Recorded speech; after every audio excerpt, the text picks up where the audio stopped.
Organising capacity करके एक support system बनाने के हमारे पास रास्ते हैं जिससे ये अवॉइड कर सकते हैं। सब लोग आकर हमसे पूछते हैं कि भाई इसको किस तरीके से रोका जाए।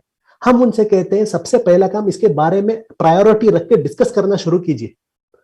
प्रायोरिटी रख के इसके बारे में आप डिस्कस करना शुरू कर दीजिए।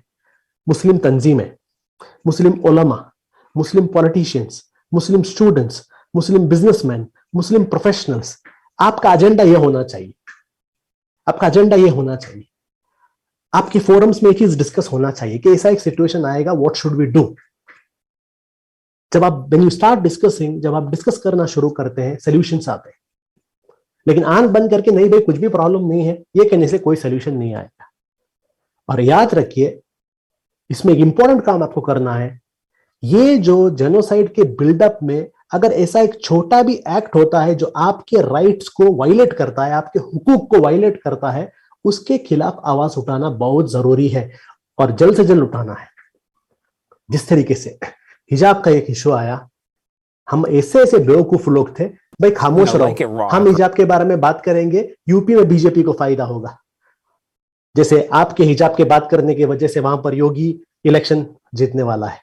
बीजेपी की इतनी बड़ी इलेक्शन मशीनरी, दुनिया की सबसे बड़े पॉलिटिकल पार्टी किस बुनियाद पर जिंदा है कि मुसलमान हिजाब पर बात करेंगे या नहीं। यानी बीजेपी का पूरा इलेक्शन स्कोप डिपेंडेंट किस चीज पर है, मुसलमान हिजाब पर बात करेंगे क्या नहीं। इतने बेवकूफी की बात कर रहे हैं हम लोग। देखिए, आपके सामने रिस्पॉन्सिबिलिटी है, छोटा एक्ट हो एक बड़ा एक्ट हो, कोई भी अगर एक इंसिडेंट होता है जिस इंसिडेंट में आपके कॉन्स्टिट्यूशनल राइट्स को वायलेट किया जाता है, आप उसके वक्त ये नहीं सोचना है कि इससे पोलराइजेशन होगा, काउंटर पोलराइजेशन होगा, वो सोचने की आपकी जरूरत नहीं है। आपकी जरूरत है किस तरीके से मैं अपने डेमोक्रेटिक राइट्स को प्रोटेक्ट करूं, ये आपको सोचना होगा। उसका कॉज क्या होगा, उसका रिएक्शन क्या होगा, ये सोचना फुलिशनेस होगा। क्योंकि देखिए, जितना पोलराइजेशन होना था वो हो गया, जितना होना था हो गया। कौन से आप हिजाब के बारे में बात करने की वजह से यूपी में योगी नहीं आया, कौन से आप लोग हलाल खाने की वजह से नरेंद्र मोदी 2 बार जीत के नहीं आए। वो आना था क्योंकि आरएसएस ने पिछले 10 सालों में इस तरीके का एक पोलराइजेशन किया, उसका रिजल्ट नहीं आ रहा है। तो अभी भी ऐसा सोचना नहीं भाई हम बात करेंगे तो पोलराइजेशन होगा, हम बात करेंगे तो ऐसा होगा, ये असल में क्या है, बुजदिली छुपाने के अलग अलग एक मीन्स है। बुजदिली को बुजदिली तो बोल नहीं सकते, इसलिए कभी हिकमत, कभी मसलियत, कभी ये कभी वो।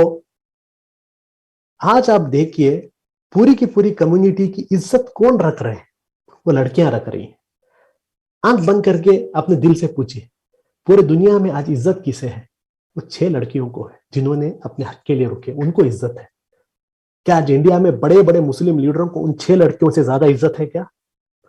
क्या छोटे छोटे घर के जो बच्चे रहेंगे, घर के औरतें, आज उन घर के औरतों से जाकर आप पूछिए, आप किसको ज्यादा इज्जत करते हैं? उन 6 लड़कियों को ज्यादा इज्जत करते हैं क्या बड़े बड़े मुस्लिम तंजीमों को इज्जत करते हैं? सारे औरतें कहेंगे हम उन 6 लड़कियों को इज्जत करते हैं। क्यों? क्या वो बड़ी फैमिली से आई हुई लड़कियां हैं, हाईली एजुकेटेड लड़कियां हैं? नहीं, वो इसलिए क्योंकि वो अपने हक के लिए रुके। हक के लिए रुकेंगे, इज्जत मिलेगा। अगर कॉम्प्रोमाइज करना है बुजदिली को छुपाने के लिए, हम भी जलील हो जाएंगे, नस्ल भी जलील हो जाएगी। तो यहां पर ये एक इंपॉर्टेंट स्टेप हमें लेना पड़ेगा। ये जो एक हिस्टोरिक हमारे सामने एक रिस्पॉन्सिबिलिटी है। देखिए, एक तरफ से आरएसएस एक फुल स्पीड में अपना पोलराइजेशन कैंपेन चला रहा है। जितना स्ट्रॉन्ग जहर हो रहा है, उस जहर को खामोश रहने से जहर को आप रोक नहीं सकते।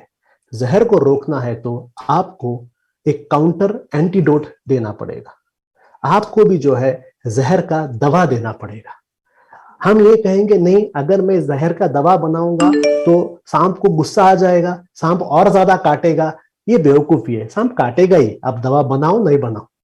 लेकिन एज अ सोसाइटी आपको सोचना होगा, एक पॉइजन आ रहा है, उस पॉइजन का दवा किस तरीके से बनाया जाए। हमारा कॉन्सेंट्रेशन होना चाहिए सॉल्यूशंस पर, हमारा कॉन्सेंट्रेशन असम्पशंस पर नहीं होना चाहिए।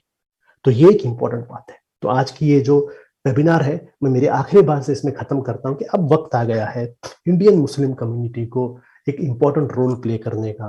वो रोल ये है कि हमें इंडिया के अंदर और एक गुजरात जेनोसाइड जैसे होने नहीं देना है। हमारे देश के लिए, आवाम के लिए, सोसाइटी के लिए इस तरीके के एक जेनोसाइड को रोकना है। और ये ना सिर्फ हमारा एक कम्युनिटी रिस्पॉन्सिबिलिटी है, बल्कि ये हमारा एक नेशनल रिस्पॉन्सिबिलिटी है मुस्लिम कम्युनिटी का। मैं आज अलग अलग लोगों को क्या करना है वो मैं नहीं कह रहा हूँ, क्योंकि आज मैं मुखातिब सिर्फ और सिर्फ मुस्लिम कम्युनिटी से कर रहा हूँ। तो आपकी रिस्पॉन्सिबिलिटी है लीड लेना। इंशाल्लाह आप अगर लीड करेंगे इंडिया में पीस को मेंटेन करने के लिए, आप अगर लीड करेंगे इन जेनोसाइड एनेबलर्स को एक्सपोज करने के लिए, तो सारे लोग आपके साथ आ जाएंगे, सब लोग आपके साथ जुड़ेंगे। लेकिन हमें पहल लेना पड़ेगा। इसी बात से मैं आज की बात खत्म करता हूँ और आप सबका वापस शुक्रिया अदा करता हूँ कि हमें एक मौका देने के लिए, कि हमारी बात आप तक पहुंचाने के लिए। शुक्रिया।